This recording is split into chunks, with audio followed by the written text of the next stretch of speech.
Problem 10-18 on page F433 is just like problem 10-15, only this time the list applies to the investing activities section of the statement of cash flows. The investing activities section is the middle portion of a typical statement of cash flows. Once again, comparing to the summary on page F410, all the transactions need to be verified to ensure that they belong in the investing activities section. The first item on the list, purchased new production equipment for cash, would match up with the cash outflow on page F410 of purchased property, plant, and equipment. The loss on sale of machinery is not on the list on page F410. Loss on a sale is a non-cash item, and as we discussed on problem 10-15, non-cash items do not belong on the direct method statement of cash flows. Next, the proceeds from the sale of old machinery match with the cash inflow from the sale of property, plant, and equipment.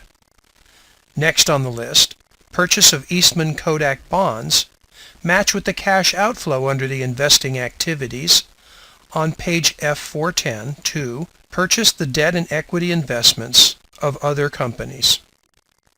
Next on the list, sold half of the ACA Inc. bonds would match with the summary on F10 from the sale of investments in debt or equity securities of other companies. Next on the list is Imelda Company cash dividends paid. There is no dividend activity in the investing activities section. However, if you look up a few lines on page F410 at the operating activity section under cash inflows, you will see dividends received from investment in the stock of other companies. Like a loss on the sale of new machinery, this transaction should be marked as not part of the investing activities section. The final item on the list is sold Imelda Company bonds. This would tie to the investing activities cash inflow from the sale of investments in debt or equity securities of other companies. On the screen in front of you, the format is all set to do this problem. Starting at the top, purchase new equipment goes on the second line of the format as a minus $128,000. Once again, you need to pay attention to the inflow and outflow with the outflows as minuses. Next on the list is the loss on the sale of machinery, and we list that up at the top under what is not part of the investing activities section. The proceeds from sale of old machinery go on the first line of the statement as a positive $40,000. The purchase of Eastman Kodak bonds go on the third line of the statement as a negative $9,000. For the sake of simplicity, the next item on the list and the last item on the list are going to be lumped together on the statement.